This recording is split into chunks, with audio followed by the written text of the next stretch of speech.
chronique du patrimoine.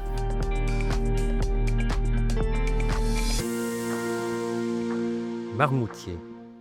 Depuis le 7e siècle, des moines prient et travaillent à Marmoutier. Il reste de cette abbaye non seulement l'enceinte monastique et plusieurs bâtiments, mais surtout l'impressionnante église abbatiale. Le porche est roman, puissant, dont l'élévation est scandée par des bandes lombardes. En grès rose, il est coiffé d'une tour centrale, légèrement en retrait, accolée de 2 tourelles latérales. Après avoir passé la porte, voici la nef à 4 travées, gothique, qui débouche sur un large transept. L'orgue de la tribune retentit avec les mêmes accents qu'à l'époque de sa construction par les soins d'André Silbermann en 1710. Le chœur peut surprendre. Il a été élevé en 1770 dans un style gothique de belle venue.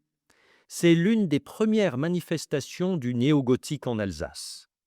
Pour autant, si l'architecture se veut médiévalisante avec les meneaux et remplages des fenêtres, ainsi que la voûte, l'ameublement est résolument de style rocaille. Les moines prenaient place dans des stalles d'une qualité d'exécution exceptionnelle. Des sculptures représentent les symboles des évangélistes, des palmiers supportent des dais qui signalent la crédence et le siège de l'abbé. Les lambris reçoivent des sculptures représentant des trophées liturgiques en bas-relief. L'ensemble constitue un monument emblématique de l'art de la menuiserie alsacienne de la fin du XVIIIe siècle. Nous pouvons maintenant nous diriger vers un escalier qui descend dans la crypte archéologique, mise au jour lors de fouilles menées en 1974-1976. On a alors découvert les fondations des anciennes églises et surtout les traces d'une confessio qui contenait le corps d'un saint, peut-être celui de saint Léobard, le fondateur de l'abbaye primitive.